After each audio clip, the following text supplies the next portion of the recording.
something bad to us, we are going to do things to you that have never been done before.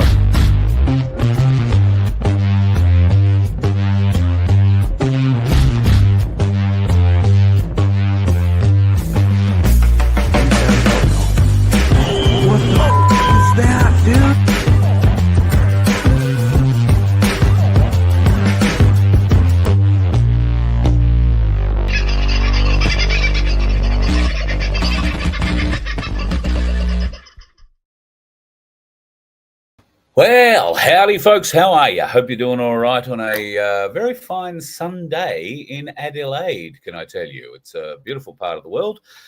We've finally arrived. It's, we've spent the day basically traveling along the Coorong, which was pretty spectacular, I've got to say. If you haven't been through that area, and I hadn't ever been that way before, Vince sort of suggested maybe we come back that way. And I've got to say, absolutely loved the drive. Beautiful part of the world, and of course a very special part of Australia to be involved there. So if you have the opportunity to pop into the Coorong at any stage, then can I recommend to you, please do. There are plenty of great places you can stay, including Kingston. We came through Kingston today. I got a picture of the Big Lobster. I just haven't uploaded it here for you. We actually had some fish and chips in Kingston for lunch. Lovely little place, the Haven Seafoods it was called. G'day Sid, done well. Really good feed there. So if you're going through Kingston, check Sid's place out, right opposite the Royal Hotel, I think it was, or it might be the Royal Mail Hotel. No, the pub probably was open, but Vince and I didn't participate. What a great weekend we had in Mount Gambier. Can I just say, a little bit hard to get signal out. Friday, particularly Saturday night, we wound up having a bit of a dinner in a hotel, which was lovely too.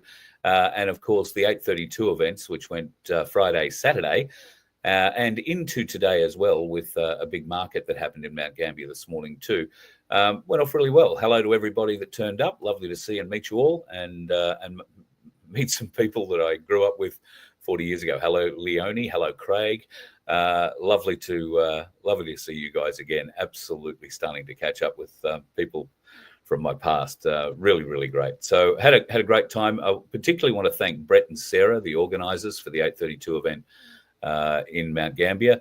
I think it was the first time they'd put an event on, and for first timers, they did a bloody great job, especially Brett on the barbecue. Did pretty well, although I saw Viv doing a fair bit of cooking on the barbecue, if I'm honest.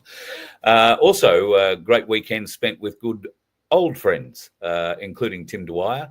Unfortunately, Craig Cole couldn't make it. He had a car problem. He blew something in his engine and was unable to make it all the way to Mount Gambier. So that was a bit unfortunate, because I had hoped to catch up with Craig. I missed him a week ago in Echuca. We were going to sit down and record something then, and for one reason or another, it never happened. So I thought I'd catch up with him this weekend, and we've missed out again. Guess that means we'll just have to get him on for another live, maybe sometime next week. So yeah, a fabulous time trekking around the countryside, a very expensive time trekking around the countryside. And to that end, I want to thank Vince, because he has pretty much funded this entire trip, and it wouldn't have happened without him. I'll put it that way. And I'm indebted to you, mate. Thank you very much. You're a wonderful man. And speaking of the wonderful man he is, we've decided to dispense with a crown and put it upon his head. And he is now in charge of the FBN Media channel that we have been setting up quietly in the background for some time. And when I say setting up quietly, well, we sort of started it and I did nothing else. Vince has now grabbed a hold of it with both hands. So you will find over the course of the next few days quite a lot of things going up on our FBN Media YouTube, and more particularly our FBN Media Rumble channel, particularly on Saturday night. Did we have dinner Saturday night? No, Friday night. We had a great get-together at the Pantry in Mount Gambier, where there were a number of speakers who, in a panel sort of format, did a bit of a Q&A session. That has been recorded and will be uploaded either overnight or in the next 24 hours or so. Vince is looking after that. There's a couple of small edits that have to be made in it before we can upload it.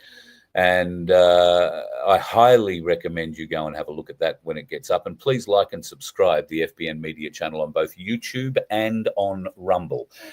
You will see more truth, if you like, on Rumble, because we are both suffering, including the FBN Media site on YouTube. We are both suffering from being throttled.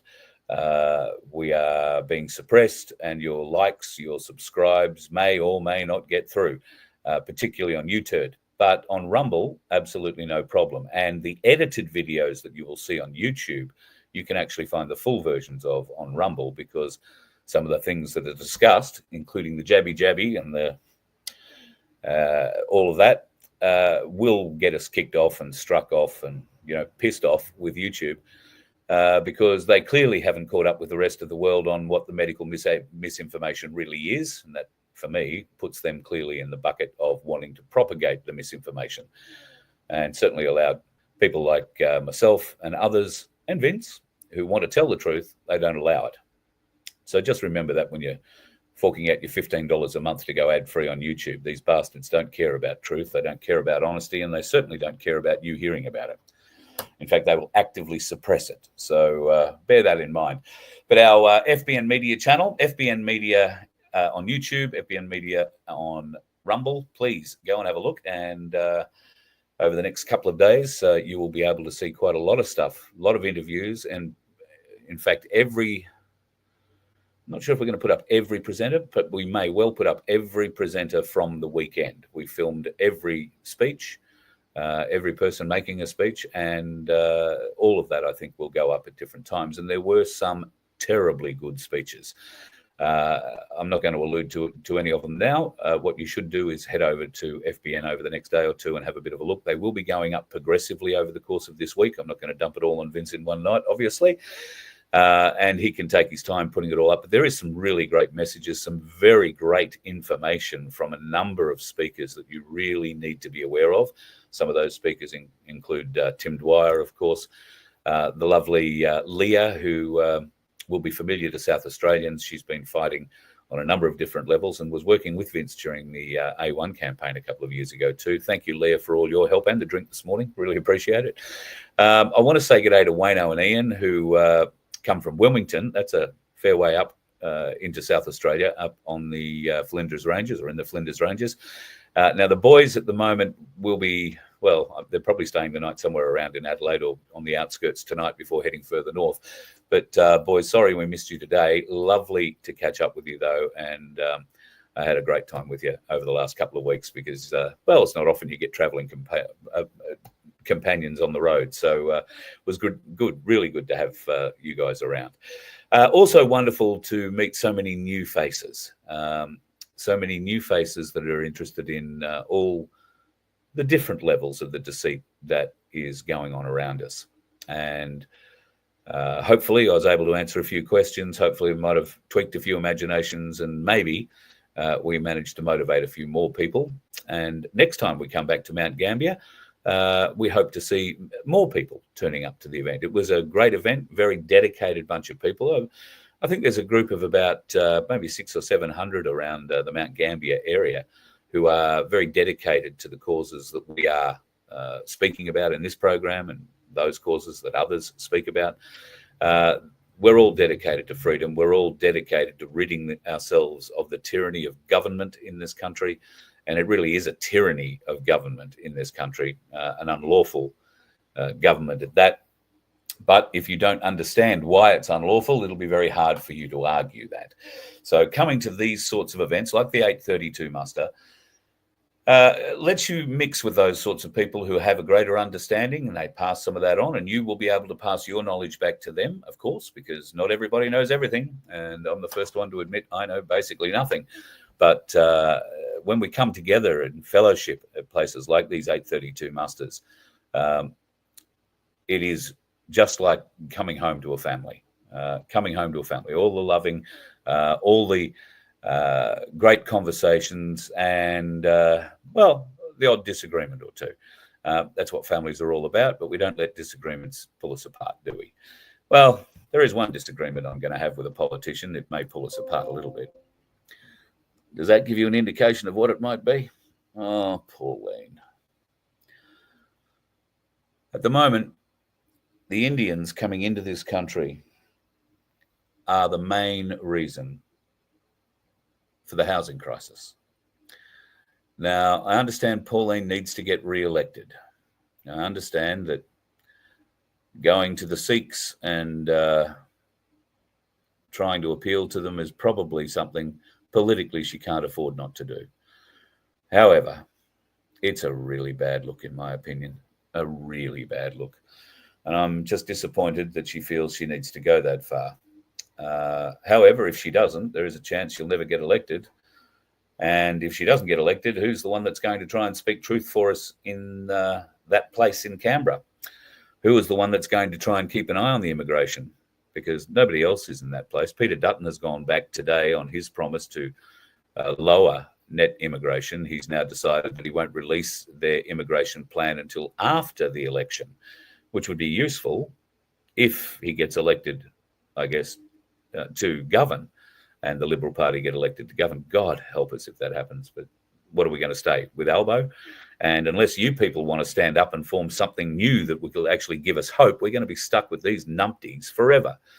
So the ball is firmly back in our court, your court. We need people in your area to stand up so that people like us can vote for you. Because we don't want to vote for these numpties. We don't want to vote for these wishy-washy, mealy-mouthed politicians, professional bullshitters. Sick to death of them. Sick to death of them. But I'm also starting to get a bit sick to death with the movement. We all talk about it. We all gather around. We have sausages. We pat each other on the back. But what are we going to do about it? Go and have another barbecue? Go and have another gathering? I don't know.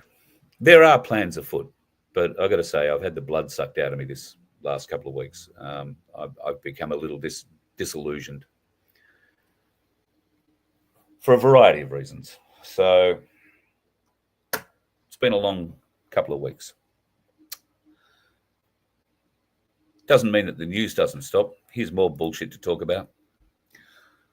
Indigenous protected areas. Middle Beach is a beach in the northern areas of Arnhem Land. Now, you can't apparently now go on this beach, even though the beach is maintained by public money. The roads leading to the beach were built with public money. The infrastructure around the beach is all provided by public money. That's money that you and I have put forward. But if we want to go to Middle Beach, and it's not the only beach in Australia, rest assured, you're going to find these Indigenous protected area signs up in many places. And what's that mean? Well, that means that if you're a family, your annual permit to go to the beach for 2 adults and up to 4 children is going to cost you $207.50. If you are just a single person, $108 for a year. A 1-month visitor person will cost $89.25, with a 14-day permit to cost $57.60, and a 3-day one, $39. If you're a kid, it'll be $15.50 per child.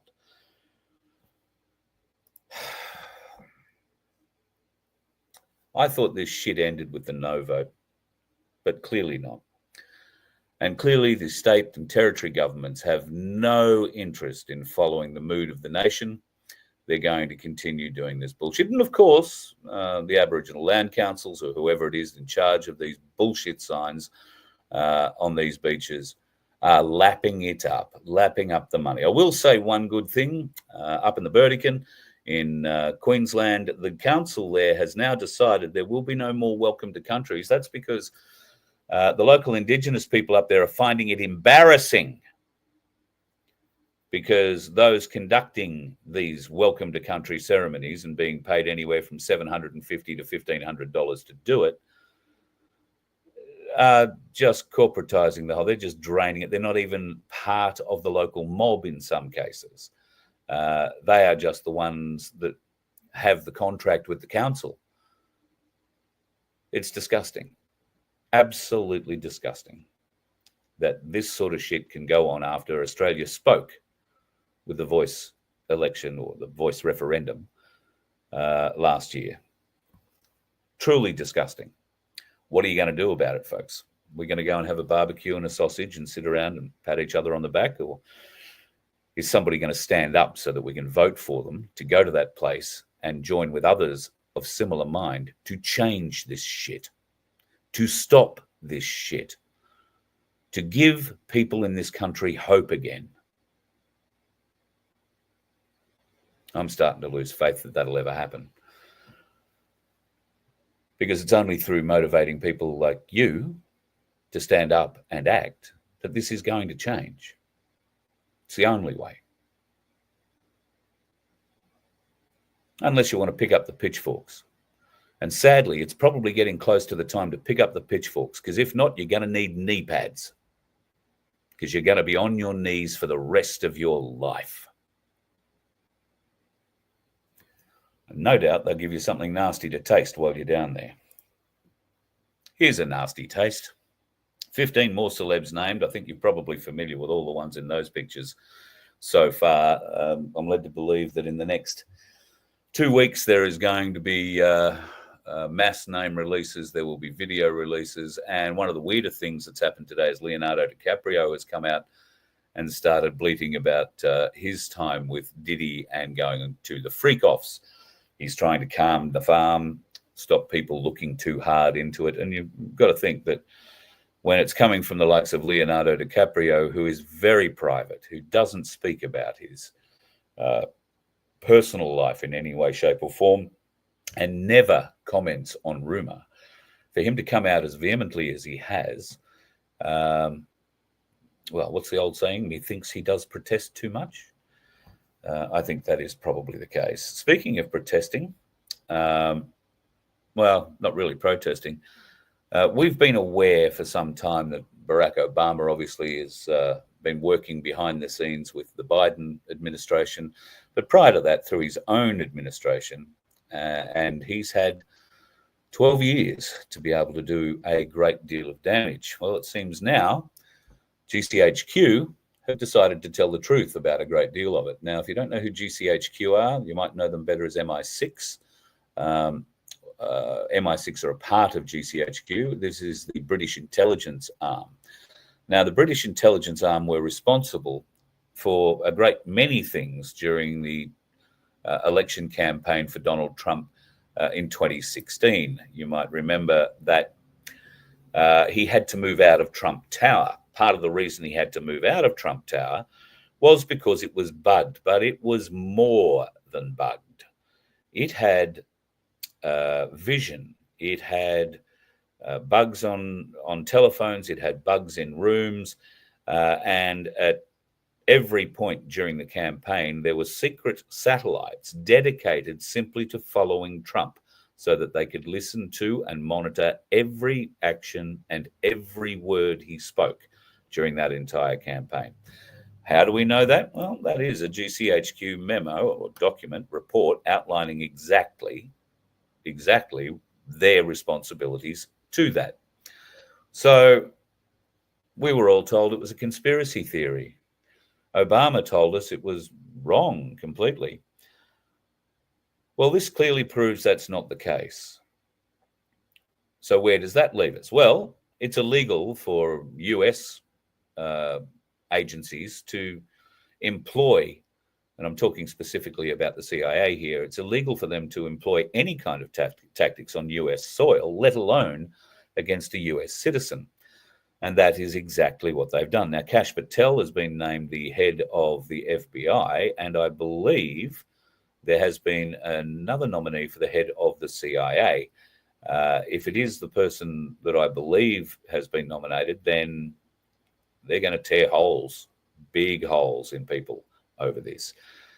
And people should be going to jail or to the gallows or to the firing squad because they have committed the most heinous kind of treason. But will they, is the $64,000 question.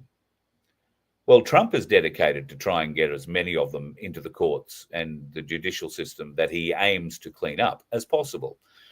But he doesn't take office until January the 20th. What is Joe Biden doing? Well, you heard about Hunter Biden's pardon for the 2 crimes that he was actually convicted of. One was tax evasion, and the other was signing a gun license or a gun registration thing when he or didn't sign it when he should have, or should have signed it when he didn't do it. I don't know. Something to do with the gun. And they were by far the lesser charges. There were no charges relating to his time with Burisma, no charges relating to his involvement in his father's extortion of the Ukrainian government using $1 billion of US taxpayer money. Nothing to do with any of that. But now it's opened an interesting channel of operations for Biden and the list of deep state cronies that he has been protecting for the last 4 years. What is that avenue? It's called a pre-pardon. The whisper is that Biden, probably before Christmas, will announce a raft of pardons or preemptive pardons for a variety of people in his administration. People like Anthony Fauci, people like Christopher Wray, the head of the FBI, the head of the CIA, the head of the DOJ, who is Garland, the head of, well, a number of intelligence agencies. All of them, it sounds like, are going to get a form of preemptive pardon. What does a preemptive pardon mean? Well, it means you can't be charged with any crime that happened during the period the pardon is set for. That will mean that Christopher Wray will be pardoned for everything he has done to protect Hunter Biden and the Hunter Biden laptop story. He will be protected from all of the attacks that he sent agents out for on Donald Trump. He will be protected from all of the interagency illegality that he has been part of. All of them. Fauci, protected from anything he did as the head of the pandemic, how he allocated funds to Wuhan and other places for the advancement of the spicy cough, and all of that pardoned. And you can expect all of that before Christmas. Now, that probably makes you a little bit disheartened, but it shouldn't, for the same reasons that I explained the other night with Hunter Biden. If these pardons are to occur, it doesn't mean that these people can't be brought into a court and questioned. What it does mean, if they are brought into a court and questioned, it means that they cannot refuse to answer. Why? Because they've been pardoned. They can't be charged with anything they say. They could say, I murdered Mary and her little lamb, and I enjoyed it. And they will walk out of that court scot-free. However, they have to speak. There is no recourse. You cannot just say, oh, I'm pleading the fifth, or I'm not doing anything. Because if you can't be prosecuted for anything you're going to say, then you can't be allowed to not say it. So watch this space. It's going to be very interesting. Those preemptive pardons, I believe, are probably going to be the catalyst to blow this whole thing wide open, because those folks will be skull dragged into court. They won't want to come, but they will be skull dragged into court, and they will be made to testify. If they refuse to testify, they will be thrown in jail for contempt of court until such time as they decide to talk. And that is a very, very powerful, persuasive argument to put in front of them. Once they have their pardon, hey, listen, you're off scot-free. We can't do anything to you. But now you have to tell us the truth, the whole truth, and nothing but the truth. And should they lie while telling that truth, they can be charged again, because the pardon didn't cover any lies after the date it was issued. So a very Machiavellian game is starting to play out in the US, and I think we should keep our eyes on that over the next 2 to 3 weeks. January 6th, obviously, is a very important date. It'll be the ratification of the Electoral College, and there is a lot of talk that Kamala Harris is at the moment seeking advice on how she can not ratify it. I would have thought the easiest thing she could do is call up Mike Pence and say, hey, listen, what did you do when Trump wanted you to not ratify everything, and why didn't you do it? well, I didn't do it because you guys told me not to, will be his first answer. But this is how you do it will be his second. And you can be guaranteed pretty much that she will go for it if she thinks there is a chance. Now, what happens if she doesn't ratify the Electoral College votes? To be honest, I'm not completely sure. I think it'll probably demand a recount, which could be interesting because just yesterday, New York City raised another 200,000 votes for Kamala Harris. Now, that doesn't sound like a great deal, I suppose, in the big scheme of things. Trump has won in a landslide in various places. But what it does is it narrows the gap of the popular vote. And there was absolutely no doubt that Trump won the popular vote. He won most states, and he has certainly won the most amount of Electoral College votes. But this is designed to weaken, to destabilize, and ultimately to impinge on the ability of the Trump administration when it comes in to do anything. They're going to try and conflate, confuse, and bugger this whole thing up, and maybe wait until the war or the wars in various different places hot up. And there are certainly wars hotting up in different places at the moment, like this little lot in Syria. مدخل قصر الجمهوري هاي الدوام اللي صاروا بقصر الجمهوري هاي الدوام اللي صاروا بقصر الجمهوري يا بشار الكلب الحمد لله. That is the presidential palace in Damascus, the home until today of Bashir al-Assad, the Basque president of Syria. Now, the al-Assads have been in power in Syria for 5 decades, but today the rebels have, in what is called a lightning move, taken Damascus. And they have taken a number of cities in the last week. Homs was the one they took yesterday, and they obviously didn't slow down. They went straight to Damascus. And what happened to Assad? Well, he saw him coming. He got on a plane and got the hell out of Syria.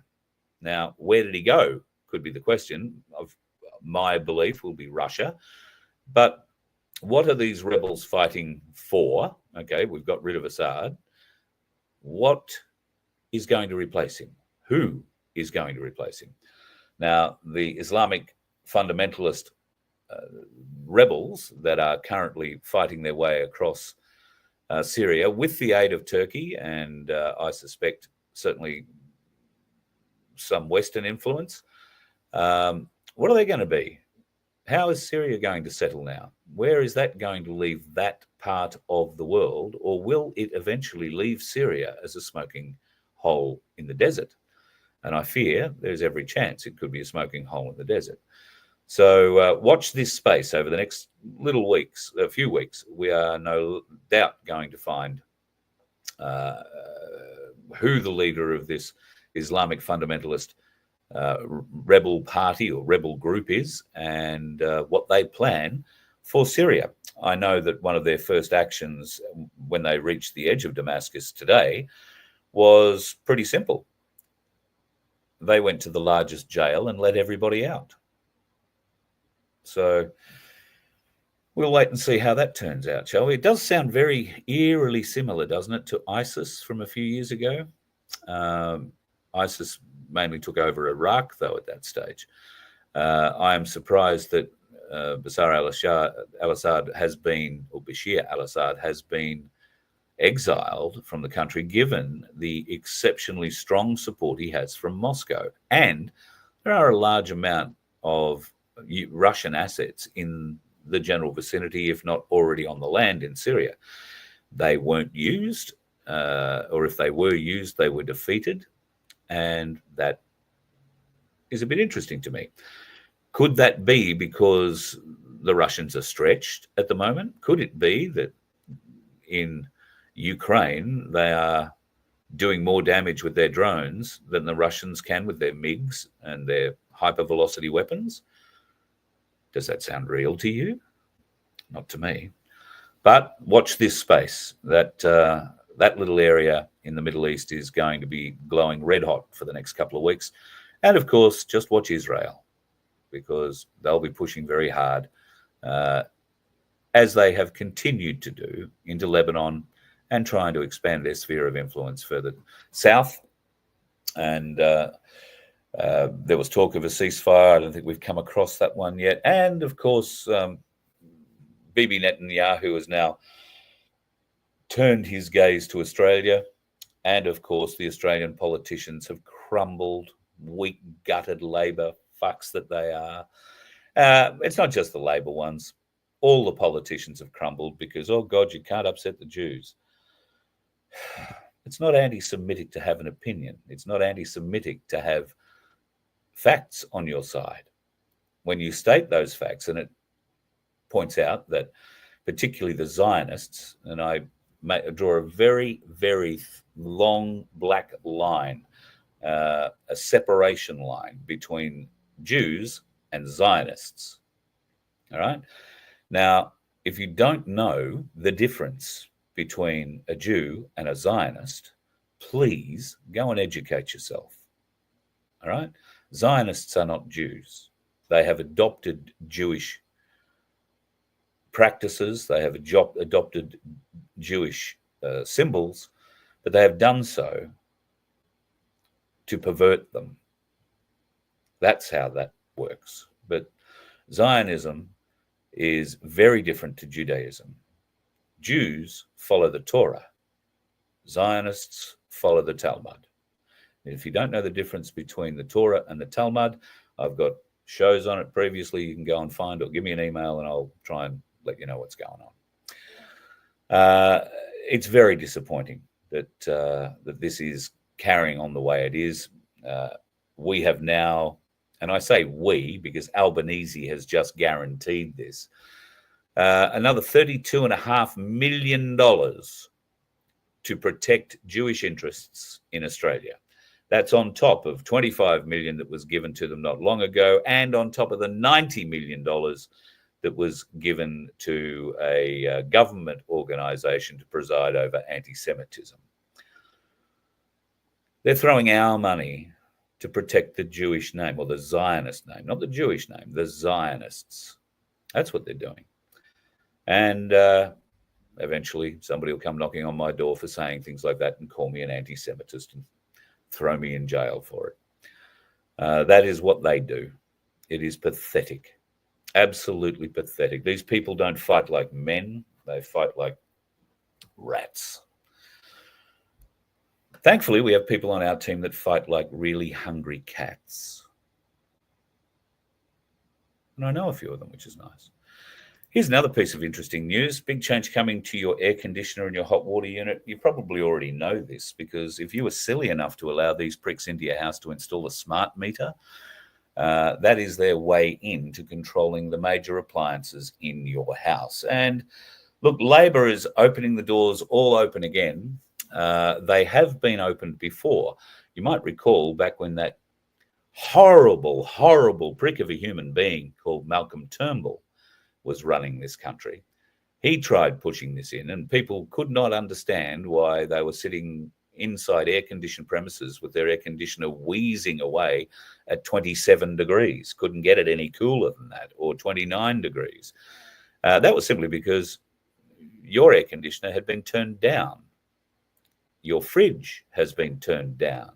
Any major appliance in your house that is plugged into power can be turned down, can have less electricity given to it, and therefore, guess what?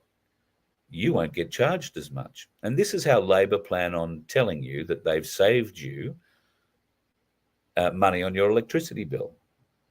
Simple. They can't charge you for what you don't use, and they're just going to turn all your shit down so that you can't use it. Now, why is it necessary to have a smart meter controlling the major electrical components of our homes? Why is that necessary, given that these flogs in the Labor Party and these absolute insane morons of the Green side keep telling us that we have the most sustainable energy on the planet, and our rollout of renewables is doing wonderful things, yada, yada, yada, yada, yada. But the problem we have here is that in this very article, it states the reason why. Because they won't be able to sustain demand. We have no base load power in this country, particularly in high peak times, and we are about to go into summer. There are people watching this who live in 50+ degree heat for 3 months of the year. There are equally people who watch this in Tasmania, in the southern parts of Tasmania, who've never seen 50 degrees in their life. In fact, they're sweating if it turns out to be 23 or 5. But how are they going to get their heater working? How are they? Well, I suppose there's a bit of wood in Tasmania. You can go and cut your own firewood. What is the plan? How do you save yourself from this absolute misery of government control of your power? Some suggest go out and buy solar. Well, you could. I'd probably go out and buy a generator, because the solar is only feeding the myth. Yes, it's useful to have, and yes, when they turn your power down, if you've got solar and batteries particularly, and you're going to need to have a fairly reasonable kind of battery in your house if you're going to be running your house off it, all of your house off it, for 3 or 4 days. I know I happen to live on a property where there are a number of solar battery systems employed in people's homes. And I can tell you, after 4 days of pouring rain, it's very difficult to keep the fridge going unless you've got a generator. So bypass the idiocy. Don't encourage these pricks. Solar is no solution. Wind is no solution. We drove past a wind farm today that must have had, conservatively 100 of these bloody windmill towers in it. Not one of them was turning. Not one of them was generating power. I suspect that these ones that we drove past today are the ones like I drove past in Victoria last year, that while they turn and they spin occasionally, they're not connected to anything. They are not putting power back into any grid, because they haven't got the infrastructure in place to do it yet. I suspect the ones in South Australia that we drove past today near Millicent are very similar. But they might be plugged in. If they are plugged in, why aren't they turned on? Why aren't they generating power? Oh, there's no wind today? Well, there was. There was. The greatest farce, the greatest lie told to humanity in recent years, I suppose. Get solar, get wind power. It'll fix everything. It won't. Won't even come close. Unless you cover the entire country in these ugly windmills and these god-awful solar farms, of which I've seen numerous examples while I've been traveling around on the road. Absolutely wonderful, purposeful farming land given over to solar panels that you can't grow anything in anymore. And of course, they don't work often enough to give you power to grow anything else outside of it. When are people going to wake up? Yes, we can bleat about it. Yes, you know about this. What are you going to do about it? Who's going to stand up and say, vote for me, I want to change this shit? And now it's probably too late, because the government and the opposition have banded together to force through a raft of changes into how political parties work in this nation. So if we're going to do it, it won't be at the next election. It'll be at the one after that, because we're going to need to be registered as an entity to run, to be on a ballot. And we're going to need to be registered for a year before we can go on that ballot. So you've got time, supposedly. We've had time. We could have done it at the next election, but I needed you people to stand up for that. We, the country, need you people to stand up for that. And not one of you has, as far as I can tell. Which is disappointing. And I don't know what else you need to motivate you. You all know the shit we talk about. You all know how bad it is for us. You all know there's no future for us or our children or our children's children under this current system. This current system is aiming to kill us, kill our kids, and kill our grandchildren. Yeah, kill our grandchildren. I showed you the other night how the South Australian Health Minister is desperate to make sure that your newest bundle of joy has 4 jabs, only 4, in the first 18 months of their life for whooping cough. You can add another 72 or thereabouts by the time they're 5 for everything else. In the first year of life, they'll receive over 24 shots. Did you have 24 shots when you grew up? Do you have autism? Do you walk with a lisp? Oh, looks like my camera's just unplugged itself. Somebody's playing with me. Anyway, we shall see what happens. Oh, maybe I'll turn that off and turn that back on. Nah, all right. So, for whatever reason, my camera has decided to turn itself off. And, well, it's all right. You don't need to see me. I think you can still hear me. Can you still hear me? I hope so. Stand up yourself. Is that what you're saying? I don't know, boob, I saw. Stand up yourself? Yeah, well, I'm the one out here most nights doing a show. What do you do, boob? What do you do? Boo bookers. What do you do? What do you do? You do fuck all, except sit there like a keyboard warrior and throw shit. I'll stand up. What do you think I've been doing? Vince will stand up. I know many others who will stand up. But we don't live in your electorate. We don't live in your part of the world. So why don't you think about doing something other than being brave and hiding behind your keyboard and stand up and do something for the rest of us? You might be able to get 1 or 2 dickheads off the keyboard and doing something good. You let one ant stand up to us, then they all might stand up. Those puny little ants outnumber us 100 to 1. And if they ever figure that out, there goes our way of life. It's not about food. It's about keeping those ants in line. That's why we're going back. Does anybody else want to stay? Let's rock!